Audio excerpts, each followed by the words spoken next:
سلام پرویز. من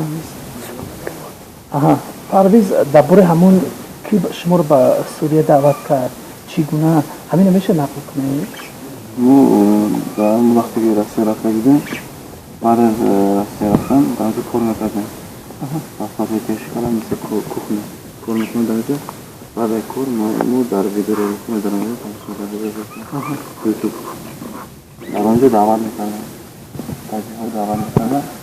بعد ما هر روز دنبه شده 3 آگوست ما اینجا رفتیم باید کشیدم مسکو رفتیم در آنجا تقریبا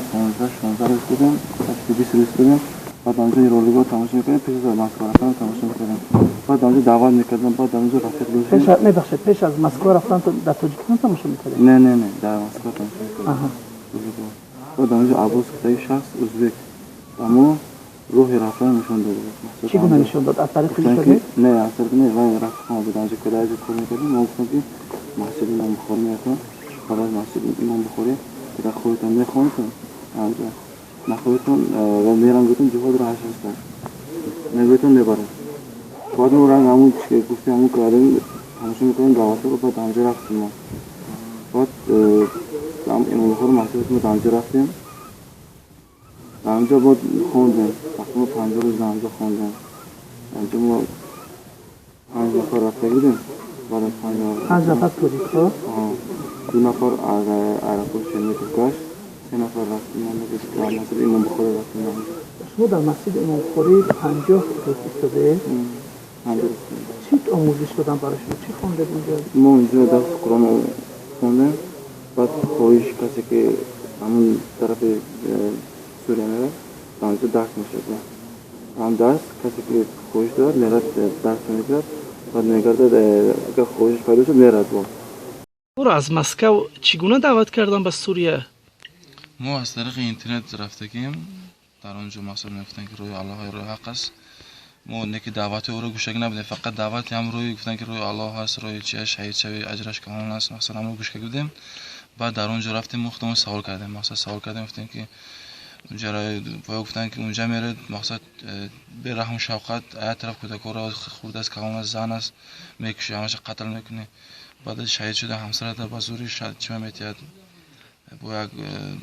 مجاهد میگه بود مجاهد دیگه میتیاد مقصد که میگه ما هم را گوش کردیم و فهمیدیم بعد ما ای چی ما گشتیم ای مقصد ما گشتیم بعد ما گفتیم در ترکیه میخونیم نمیریم اینجا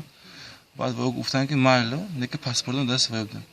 بعد ما را یافت که هیچ چی نگفت تا برکت بردن بعد در راه ملیسای ترکیه در دستگیر کردن یعنی که شما برای ثواب گرفتن میرفتید؟ در اونجا گفتن که مقصد اونجا راهتون منو اجرت چیکامون نه مقصد جنتی میشتون روی حق است روی الله است مقصد راهتون جهاد کنید کشتن یهود است کافر است میفته به ما میگفت شیعه گفته کشتن میفته بلیطای شما را مسکو به ترکیه کی خرید؟ حسین گفته ایش از من خرید دیگه حسین قاری حسین این قاری حسین هم از شهر توز به توجه میدونم الان در کجا است؟ الان در سیزو است در سیزوی قربان تپه؟ آها بازداشتگاه قربان تپه یعنی که او رو عفو نکردن؟ نمیدونم که در سیزوش دیگه است همراه شما هم 2 جوان دیگر از شهر توز بود اینا کجا شدن؟ بعد از ما رو در ایدین بردن اما درکدار نیستن درکدار نمیدونید کجا هستن؟ نمیدونم کجا رفتن اونا کی بودن نام نسبشون نمیتونید بفته؟ زهیر فاروق و قراخان دیلار چی شد که شما پشیمان شدید همین که زنی شما رو بعد از مرگتون دیگه کسی میگیرد همین چیزا؟ همونو بعد در وقت جنگ میفتن به رحم شفقت میشویتون مثلا قتل میکنتون خورده کلانای همش ای طرف بعد ما آیچه ما گشتیم یعنی شما زن ندارید ولی؟ نداریم زن داریم زن دارید زنتون بختون بود؟ نه بختون نبود اینجا زن اینجا بود فرزند ندارید؟ داریم فرزند چند فرزند؟ یک فرزند شما پیش از اونه که برای راه اسلام رفتید و گویا که شهید می شدید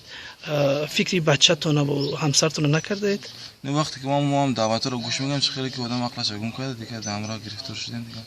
دیگه یعنی فکر نکردید؟ نه چه خیلی که هم دعوت رو گوش میکنی هیچ دیگه فکر نمیکنی وقتی پسرتون در ترکیه بود در یک مسجد البخاری امام بخاری که برای رفتن به ترکیه آمادگی میدید با شما تماس گرفته بود نگرفته بود؟ گرفته بود چی میگفت؟ همونجا میخونه خونده استم کار کرده استم که میبیم گفته وعده میکرد و یک مدت یک تلفن میکرد اما 2 minut 3 minut کم دیگه بیشتر کم نمیزنه که نمون خیلی کار با نه باور کنید ما باور نمیکنیم چون که من چی بر ما فراد میکرد امنیت او مصلحت میکردیم ما خودمون رفته عرض کردیم شکایت کردیم بچه ما خیلی شکایت کردن اما نوع مصلحت شکایتی بعد هر یک تلفن میکرد بود تیسر گشته بیا که میگفتیم دعوت میکردیم مقصد که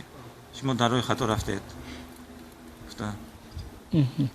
هم خیلی 5-6 ماه در موبایل گذشت من بعد